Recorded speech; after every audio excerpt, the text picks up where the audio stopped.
being social and not transactional and creating an experience in a relationship with who you're selling to is really important. And it's obviously the hot button today. I think we understand the psychology of making a deeper connection with the people that we interact with and sell to. Welcome to the Making Sales Social podcast, featuring the top voices in sales, marketing, and business. Join Bryn Tillman and me, Bob Woods, as we each bring you the best tips and strategies our guests are teaching their clients, so you can leverage them for your own virtual and social selling. Enjoy the show. Welcome back to Making Sales Social. I'm really looking forward to my conversation today with Natasha Miller. She's the award-winning bestseller, author, 3 times Inc. 5000 entrepreneur, and speaker. And today, Natasha is going to talk to us about how we can understand that it is not enough to be resilient. I'm really excited about this conversation. She's also the author of Relentless Homeless Teen to Achieve the Entrepreneur Dream. And she also runs a program called Memoir Sherpa. Welcome, Natasha. Hey, thank you for having me. No, thrilled to have you here today.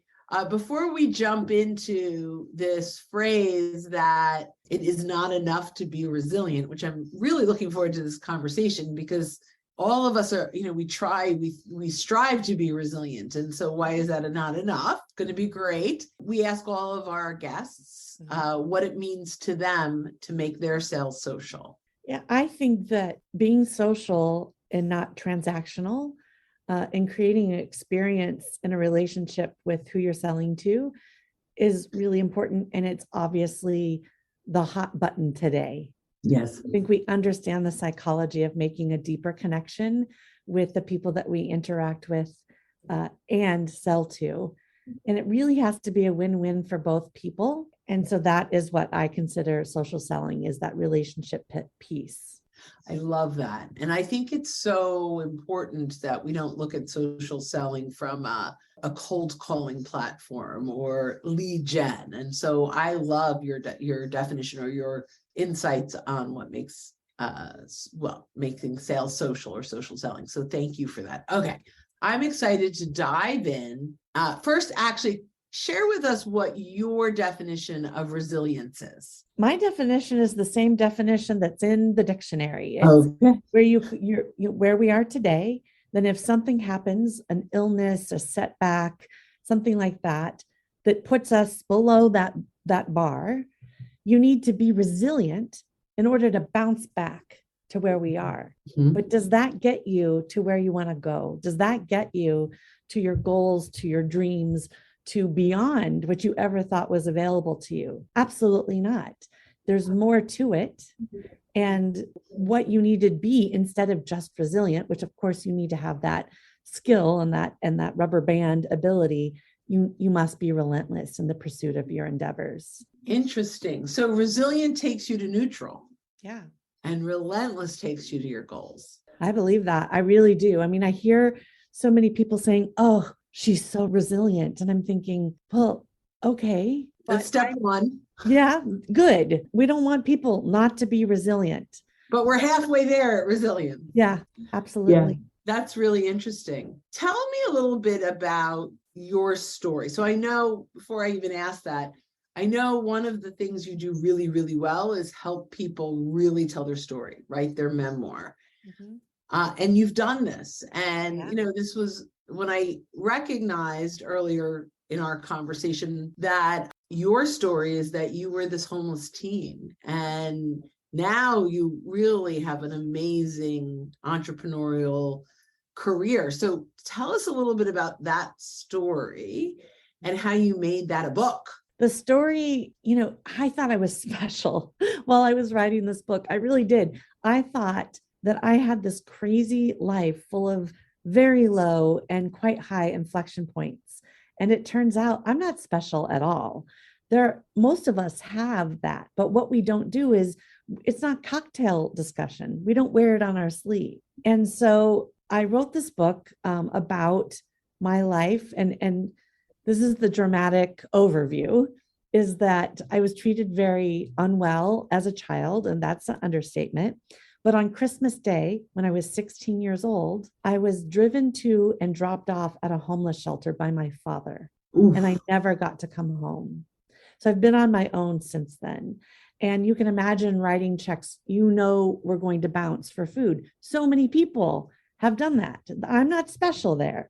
But what happened to me was I had this relentless pursuit of so many things, proving myself as valuable, knowing that I had a talent and a skill set that should be paid attention to and honored. So I went from writing checks I knew were going to bounce, to 22 years in business, being able to pay over $30 million to employees, vendors, talent, artists, because of my core business being in events and entertainment. That's a rags to riches story, both, financially, but more emotionally and mentally. So can you share with us a little bit of that pursuit? I mean, you don't have to go, I want them to go, I want everyone to go buy the book to hear the whole story. But, how do you go from being in a homeless shelter to starting your first business? Well, when you are in a homeless shelter and you're young and you aren't getting the financial support from your family, I eventually got my own apartment. And then in high school, was working a full-time job as a hostess at a restaurant because I wasn't old enough to serve food and drink, right? So that was a choice versus some other choices that someone in a similar situation might make, where, they're aligning themselves with people that aren't necessarily good for them, partying all night, sleeping on couches. I was supporting myself. And then I also happened to play the violin, and I was very good for my location. If you stacked me up against the entire world of 16-year-old violinists, I do not know how I would, appear top or bottom, but I was performing with my string quartet at private social and corporate events. I basically had started my business without knowing I was starting a business at the age of 15 and 16. Wow, that's fabulous. How did you end up going into the event planning space and design? It was a natural accident. How's that for a word? Natural accident. So my string quartet and my jazz ensemble, because I'm also a jazz vocalist, were performing for these smaller weddings and social events and also corporate gatherings as background music. And as I got older and became double booked, triple booked, quadruple booked, instead of what most musicians would do. So Bryn, if you called me, I would say, oh, you know what? I'm busy on that night. Sorry. That's what most people would say. I said, you know what, Bryn, I'm already booked. My group is booked, but I'll bring in a group that's as good as I am, that's similar to what I do, and maybe even better, and manage them for you. So I was doing that for years, unofficially. I didn't know that was a business. It was just a hustle. It was just a way to be able to take a piece of the pie in order to pay rent and feed myself. And then I officially turned that into a business in 2001. And it just started snowballing and growing and scaling. And then we ended up planning people's events because we were so good with systems and processes and analytics and logistics. Looking to up your LinkedIn game? The Social Sales Link team has you covered with our LinkedIn Sales Accelerator, a guided social selling program that includes training, coaching, and so much more. Visit socialsaleslink.com/in for more details. Again, that's socialsaleslink.com/in. Which a lot of creative people aren't. They don't have that balance of left side and right side brain. So I think that's an amazing story. I don't want to get too off track, but there was a company called US Maintenance, and I knew there became national at least. And I knew the two people that started it. They're a husband and wife in their basement. One of their sons went to nursery school, preschool with my kids.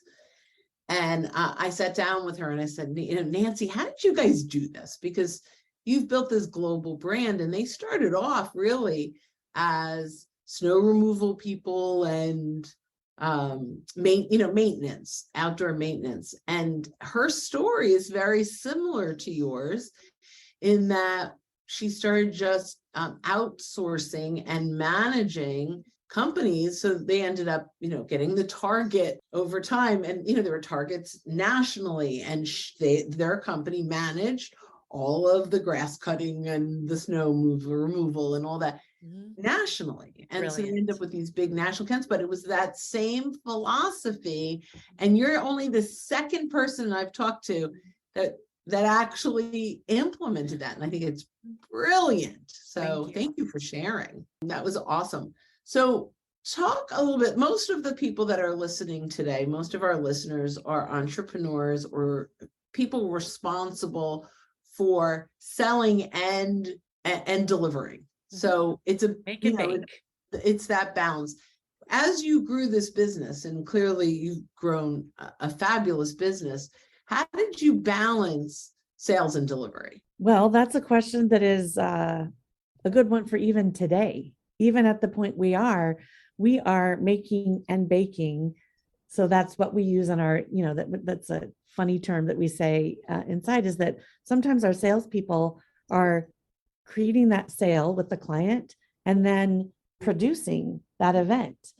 But we actually do have, a team in place where the salesperson, if everything's going well, sells the dream, and then the operations team executes.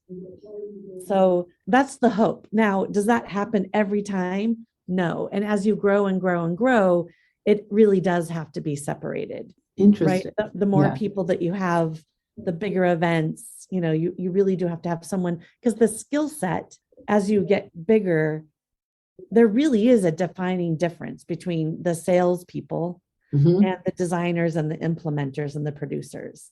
Yeah. Okay. So initially it was all one role, and you split the role in a sense. Oh yeah. Initially it was just me doing everything. Right. Yeah. Right. Like the average. It's good. At the beginning, right? I know what it takes. I know the positives and negatives of every role, including bookkeeping. And it also allows me to be able to hire well. But I today don't work in my business entire productions day to day. I work on it about 20% of my time in strategy and vision. And so the team is they're turning on the wheels. Yeah. My one question around entrepreneurship, and I remember the day that I did this, and it was really scary. But when I moved from solopreneur to payroll, right? Yeah, that is terrifying. It's terrifying. And it worked out fine. But talk to me about how you knew the moment it was time to pull that trigger. Well, the first 10 years of my business really were a lifestyle business for me to support my performance recording career. And when I saw entire production starting to grow and scale without me putting too much into that initiative, I had to make that decision. Do I want to hire interns and inexpensive contractors and people that aren't sticky to my brand? And I decided, I tiptoed into it. I hired someone part-time, then she showed to be valuable and reliable. Then I put her on full-time. So there was one person. Then I hired a bookkeeper in-house, part-time. And then I just started tiptoeing into, a bigger staff. Before the pandemic, I had $1 million payroll, and I'm almost back up to that now, a year, by the way. Wow. Not monthly. That's a lot of responsibility. It is. Yeah. And I get it. And, I love the idea of kind of baby stepping it. And that's something that I did as well. Once my employee had opened up enough space in my world to make more sales, to make more than I was paying, I could bring on the next one. So that was always my goal. So I love that. As we're coming in kind of at our time, and we're a little over because I've just enjoyed this so much, I'd like just to ask you a quick question on you're the memoir Sherpa, right? Entrepreneurs you say should be writing their own story. Why should they? And how would they get started? I truly believe so many entrepreneurs write a book, usually on their subject matter of their zone of genius. We need those books, but do we really? I mean, honestly, it's a wonderful business card. There are a lot of reasons to do that. And I may one day do that very thing. But the response I've gotten and the deeper connections that I've received from readers on the story of my life are so much more incredible. And people are learning, like, you have to allow yourself to be vulnerable before you write a memoir. So if you can't be vulnerable, don't bother. That's my advice to anyone. You do not have to spill every single thing that you've ever done that you don't want people to know about, but you do have to be vulnerable in a couple of places. And I think learning about each other's life and all that stuff that you don't bring with you to a cocktail party, right, is so important. There's so many lessons, and you can leapfrog and transform your life by reading the stories of others. So I'm clearly passionate about it. And the way you get started with me is that I have a masterclass called Roadmap to Your Memoir. And it teaches a little bit of you get started writing your memoir. It's a free program. And then you start thinking about how you want to publish, regardless of how you've published before and how you'll publish in the future. And then there's a little bit of how to market a book and when do you start marketing a book.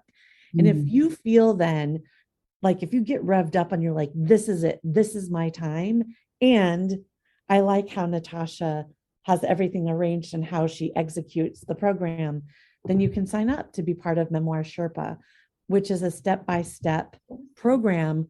And it's my signature system of how to do it in a way that is more simple than doing it by yourself. For God's sake, don't ever try that. It's a mess. I did that at first. And I love it. And the people that have gone through the program love it and are so thankful. And I'm so proud of that.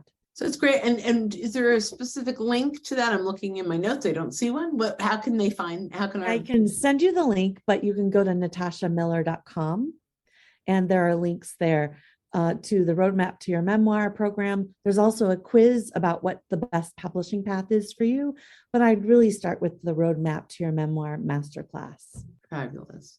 Well, thank you so much. Last question. Is there anything I didn't ask you that I should have? You really didn't. I think we covered so much ground. Well, good. I think I learned so much and I enjoyed this very much. So thank you. For our listeners, Natasha Miller is on LinkedIn. Go to natashamiller.com.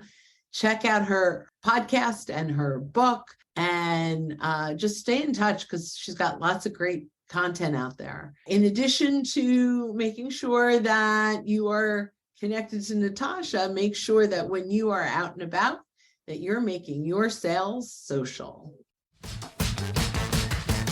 Thanks for listening, and join us again for more special guest instructors bringing you marketing, sales training, and social selling strategies that will set you apart. Don't forget to subscribe to get the latest episodes from the Making Sales Social podcast. Leave a review down below. Tell us what you think, what you learned, and what you want to hear from us next. You can also listen to us on Apple Podcasts, Spotify, Stitcher, and Google Play. Visit our website, socialsaleslink.com, for more information.